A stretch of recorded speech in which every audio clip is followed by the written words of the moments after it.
This is MJM Media. Let's Talk Podcast. One World, Many Cultures Clothing coming with you with a Tuesday night live stream. Black history and biblical lessons. Live reaction on a video I watched the other night. And we're going to dig into this and y'all tap in and tell me how y'all feel about it. This is something you want to see more of.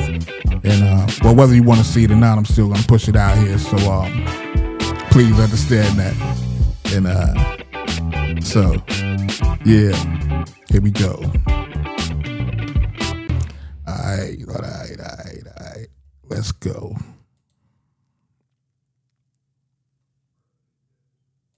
We're the holy ones. Overwhelmingly, like 98% of the time, it's members of the heavenly host, the divine council. In the New Testament, holy ones, your English Bible will have saints. That title is never used of the heavenly host, the angels. Okay. It's only used of you, of believers. Why the switch? Know that English history, know that history. Because we biblical history are the new sons and daughters of God. Welcome to Dance Like David, where we explore the depths of scriptural mysteries, review and critique biblical topics, and praise Yahweh, all through a lens fixated on Jesus and His wonderful grace. In this video, we're going to talk about the rulers of the nations of this world, not in a political sense, but in the supernatural worldview. With everything we've seen in the past few months from a geopolitical stance, it should come as no shock that there are supernatural forces at play, and I would suggest to you that behind the governmental leaders, those who are present on the world stage, there are powers and principalities who are pulling strings and orchestrating. Powers and principalities. These are the same entities Jesus fought against in the Bible. Read it with discernment. Understand what's going on and what he was trying to tell you. These things are going on today. We are under principalities now. So let's dig into this video a little more. Major events as they unfold. This physical realm in which we live and all the transpiring atrocities therein are merely a shadow of the unseen supernatural world, and the leaders who make these decisions are being manipulated by higher forces from that hidden realm.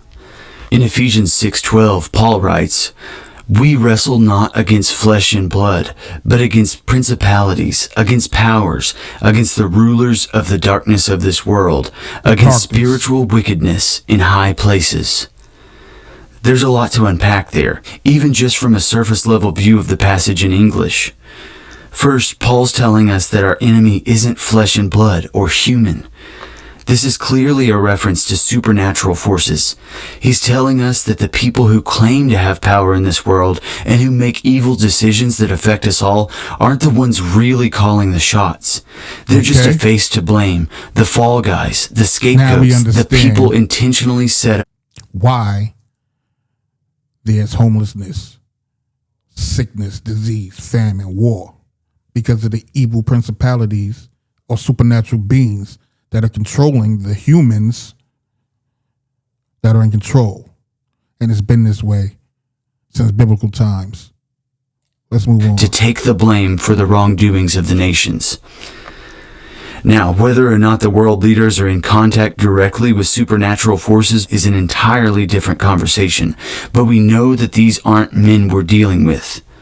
Second, he gives us these descriptions of who we're actually dealing with, powers and principalities. These are terms derived from a judicial sense, and as we'll learn later in depth from Heiser, this is clearly representative of the divine council worldview and relates directly to God's heavenly courtroom. We've done a number of videos on the heavenly courts, and I'll link to them in the description for anyone interested in exploring this topic further. The next phrase, the rulers of the darkness of this world, sheds even more light on the depth of this verse. He's telling us that the enemy we're up against isn't human, is some supernatural being, and literally rules over the darkness of the earth. The image he's painting here is becoming more and more clear. These are powerful spiritual beings who have evil intentions for mankind. From my perspective, this explains why we see such horrific events taking place so frequently.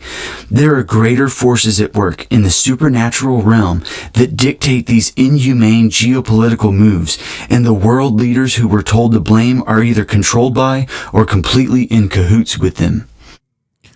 So there's definitely spiritual warfare going on out here, So you got to stay wrapped in the armor of God as you walk through the valley of the shadow of death.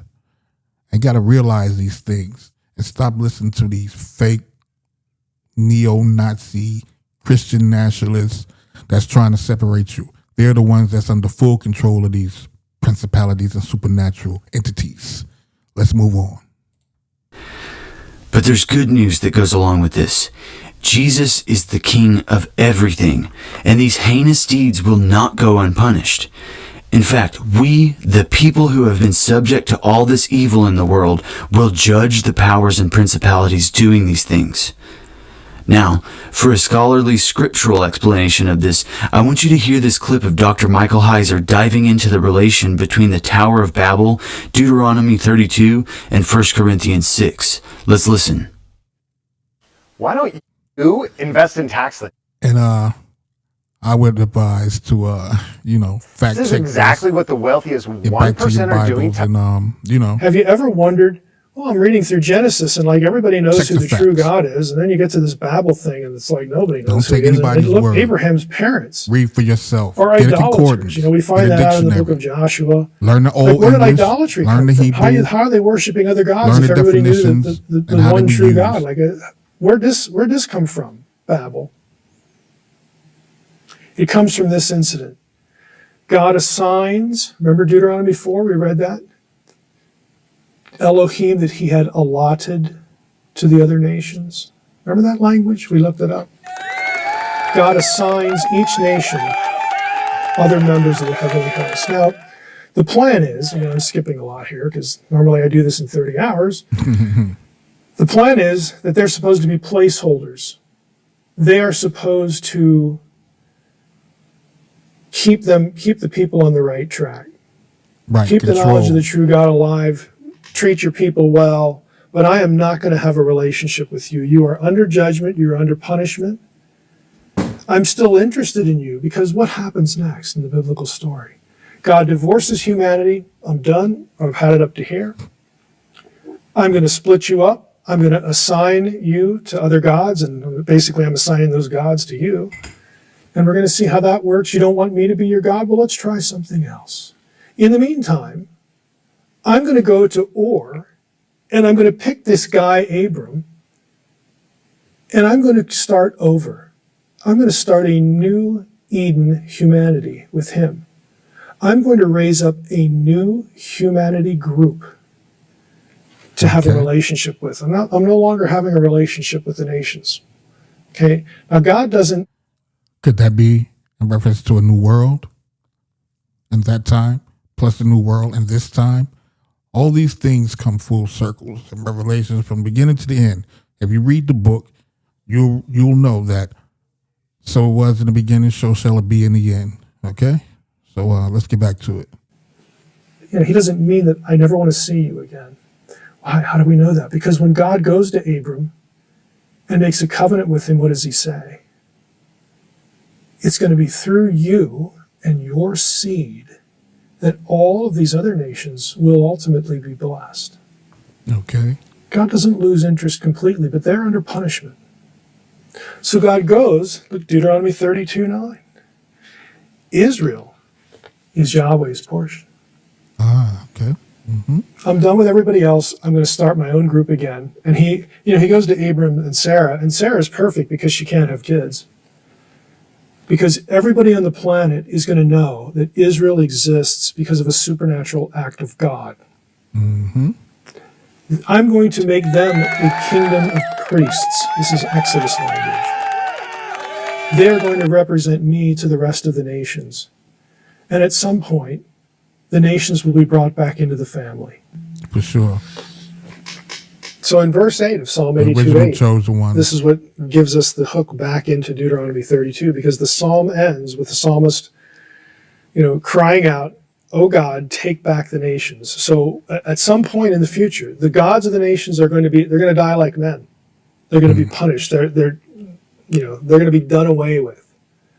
And this is what the psalmist wants, because he wants the nations brought back in. together. Now, let's think about the theology we have here. We've got a situation where God divorces humanity. The nations that are going to be enemies of Israel are assigned, allotted is Deuteronomy's language, to other gods. Right. This is the Old Testament explanation for why the people of the nations worship other gods, like that they don't have a relationship with the true God. This is the answer. It's Babel. This event frames the entirety of the rest of the Old Testament.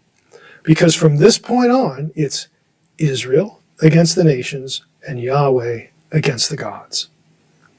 Okay, it is the beginning point framework for what we would think of as spiritual warfare. Because what Paul's going to do is he's going to be looking at his Greek translation of the Hebrew Bible, and some of the terms that he is going to find in Daniel 10 and in Deuteronomy 32. Guess what? Guess what? Makes sense. That's going to be Paul's vocabulary for the principalities and powers. That's where Paul gets his theology. Paul walks into, he's the apostle to the nations. Gotcha. Of course. He's the apostle to the Gentiles. Common language. Yes. He knows that when he goes outside Judea, outside, Israel, right, what he's going to run into. He knows the theology of Daniel 10, and he knows where Daniel gets it. Paul even alludes to Deuteronomy 32 and Acts 17. Again, we don't have time to go there, but Paul gets it. He knows exactly what he's dealing with. Look at the vocabulary: principalities, powers, rulers, thrones, judge. Governmental, world rulers. This sort of dominions, thrones, or a couple others. The definitely vocabulary of Paul. What do these words have? You're definitely speaking about nations and politics. Like what we're dealing with now. With the Trump era and all that's going on in his administration or regime. And like I said, I said in an earlier video last year, it seems like he's portraying the role of an antichrist, or we're living in the last days, as according to the book of Revelation. Excuse me. But let's listen to the professor some more, doctor, rather. They all have one thing in common. They are terms that denote geographical dominion. Correct. Geographical rulership. It's no accident. Paul uses that vocabulary because the Deuteronomy 32 worldview is in Paul's head. And it should be, because that's his job. Correct. He is the apostle to the nations, to the Gentiles. Now, after when you hit 2, I'm going to skip to Acts 2. After the Tower of Babel. There's something fascinating here before we're going to start to wind down here. That is interesting. There's something fascinating going on here, because how many times I love Acts 2 because how many times have you heard this preached? Like 100 times, okay? But I can guarantee that you haven't heard it this way. If you go to Acts 2, here we have the tongues passage. Divided tongues as of fire. Okay, this is Pentecost, the coming of the Holy Spirit and all this stuff. The Greek term there is diamorizo. You say, big deal. Who cares? Well, if you actually look that term up in the Greek translation of the Hebrew Bible, your dictionary, you would see that that's the same word that shows up in Deuteronomy 32:8. So that's just a coincidence, Mike. Well, here's another one from the same passage. At this sound, the multitude came together, and they were bewildered. Bewildered is soon. Guess where we find that? Genesis 11. That's the Tower of Babel story. Yes, sir. We're beginning to see a pattern. Separation of the nation. What happens in Acts is that you have Jews who are scattered all over the world because of the exile. They're all in the nations. They come back to Jerusalem for the Feast of Pentecost. They witness the fulfillment of the new covenant, the coming of the Spirit. And it's evidenced by the apostles' ability to speak their languages. They get the story of Jesus. They believe. And what do they do then? They go back to the nations. And now God has seated evangelists in all the nations because it's game on. All right. Now that we have the resurrection and the ascension of Christ, the new covenant, it being inaugurated in fulfillment. Now it's time to go get people out of the nations and bring them back into the family of God. This is all a coherent picture. That's if you look at a the map, point we are now. Here are the place Especially names in Acts we chapter got 2. to bring them back into the spiritual realm. You would notice, if you draw a line, let's just go back to the first slide.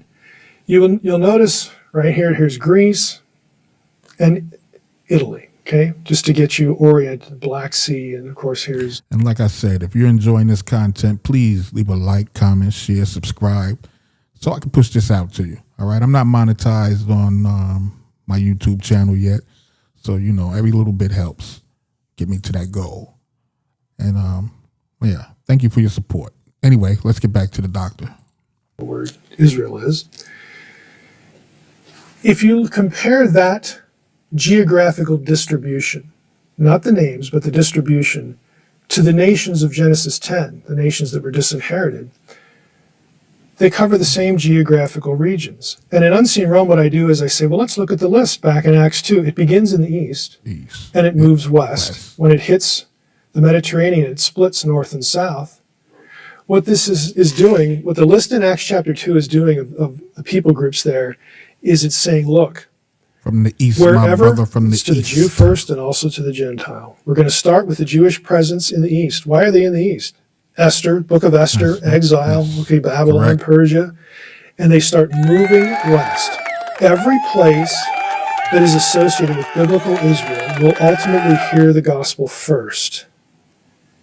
And as you move in the book of Acts, you're going to see two patterns. You're going to see the Jew first, all the places associated with Israelites, Jews, and then you're going to see a transition to Gentiles. And when you hit the transition to the Gentiles, you're going to realize that, if I put this on a map and compared it to Genesis 10, the truth is out there if you look for it. Geographically, the entire list of Genesis 10 is covered by the gospel. Ethiopia. In the book of Acts, except for one place. We're going to get to that in a moment. But if you look at the flow of the book of Acts, you're going to be my witnesses in Jerusalem, Judea, Samaria, othermost parts of the earth, okay? This is the plan. You go through the book of Acts, and Samaria is mentioned. It wasn't in the Acts 2 list. There was nobody from Samaria at Pentecost. Well, good. We're going to send somebody to Samaria, Philip, to make sure somebody gets the gospel there. And that's the Ethiopian eunuch. He takes it back to Africa. They get the gospel. Yes. I mean, all these places. Azotus. Where does the Spirit pluck when he plucks Philip, after the encounter with the Ethiopian eunuch, and he drops Philip in Azotus. Like, what's that? It's Philistine territory. If you look at the coverage of the kingdom under David and Solomon, it's like the only place that their empire didn't cover. Okay. But this is an intelligent retelling of the reversal of what happened with the nations. And when you get to Paul, Paul gets on his he's in bonds on his way to Rome, and he has this obsession with getting to Spain. Like, what does he like, the food? He wants to get to Spain. It's just, to us, it's like a throwaway thing. I hope to see you in passing as I go to Spain. Therefore, when I've completed this and I've delivered to them what has been collected, I will leave for Spain by way of you. He's telling the Romans that, look, I'm going to get to Rome because I got to appeal to Caesar, and I'm in chains. But you know what? Paul just says, I'm not going to stay there. I'm not going to be there. Like, how does he know? He believes he's not going to end. His life isn't going to end in Rome because I got to get to Spain. So you're a way station, can't wait to see you, but I'm on my way to Spain. What's the big deal with Spain? Take a look at the map. This is Spain to us now. In the ancient world, it was Tarshish. It's the last name of Genesis 10 that has not been covered by the gospel. Wow. In the book of Acts. If you don't know your history. Okay, Paul believes his life will not end and the redrawing of until he has taken the gospel to every place that is disinherited. Confused the whole world. This threw us all off the spiritual path. That's why he wants to get to Spain, because if I don't get to Spain, I didn't do the job. And I know I'm going to get there because God called me to do this. So, see you on my way to Spain. Again, there are these little things, but why care? And again, I'm just going to summarize here. I like to take people to John 1:12. As many as believed him, to them he gave authority to become the sons of God. 1 John 3, we are the sons of God. We're going to be like Jesus. These different passages. Do you realize, why is it important to have, As a director of finance, I'm managing 15 and 20 contracts a month. With Acrobat AI, Divine counsel worldview, Deuteronomy 32 worldview in your head. Again, I didn't think it was important at all. And this is not an exaggeration. I'm just gonna say this. By the time I hit doctoral work, I had 60 minutes. Okay, not a clock hour. I mean, like a credit hour, but a clock hour. I had 60 minutes on angelology and demonology in 15 years of work. Now, when that happens to you, you think it can't be important. I'm going to tell you it is. Here's just one observation from First John 3 and John 1. You go back in the Old Testament, who are the holy ones? Overwhelmingly, like 98% of the time, it's members of the heavenly host, the divine council. In the New Testament, holy ones, your English Bible will have saints. That title is never used of the heavenly host, the angels. It's only used of you, of believers. Why the switch? Because we are the new sons and daughters of God. We are going to replace what was lost in all these rebellions, both on earth and ultimately in heaven, or the new earth, the new Eden. You go to Hebrews 2. Interesting take. Where this is the passage where Jesus is not I don't know ashamed if I to agree call with us that fully, brothers and but siblings. interesting take. Where does that scene take place? If you go read the passage, before the congregation, before the council. It's right there in the text. Paul in 1 Corinthians 6 tells the Corinthians, who are basically doing everything wrong, he says, look, will you stop taking each other to court? Don't you know that you're going to rule or judge angels? Here's a challenge for you. Go get a commentary and find somebody who has any idea what that means. And I'm not exaggerating.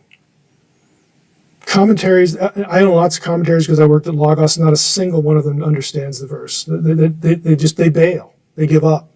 Might have something to do with angels or something. Well, no kidding. It says that. All right. What it means is, how are we going to judge angels? If you keep reading Revelation 2, Revelation 3, in the new Eden, we are put over the nations. To him that overcomes, I will put him over the nations.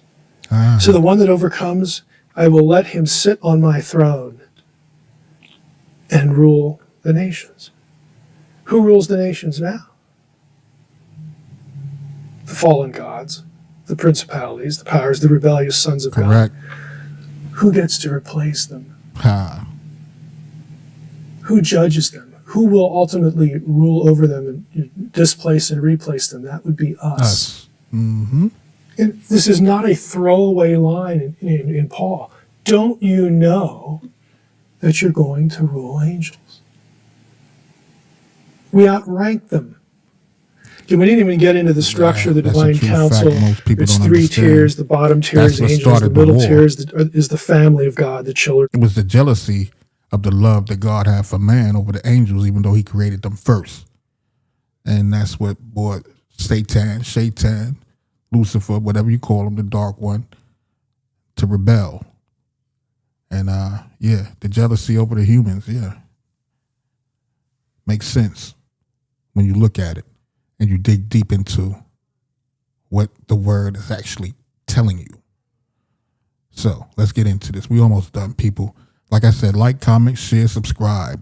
Support the movement if you want to hear more entertaining, educational, and biblical teachings like this.